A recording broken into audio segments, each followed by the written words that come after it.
బాదం, ఓట్స్,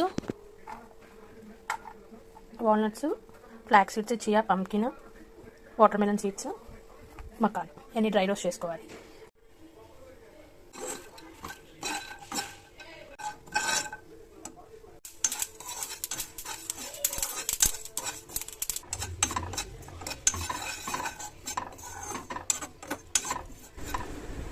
అన్నీ dry roast చేసుకొని కూల్ అయ్యేదాకా ఇట్లా ప్లేట్లో పెట్టుకున్నాను. సో ఇవన్నీ కూడా కూల్ డౌన్ అయిన తర్వాత మిక్సీ వేసుకున్నాను. మొత్తం పౌడర్ చేసేసా.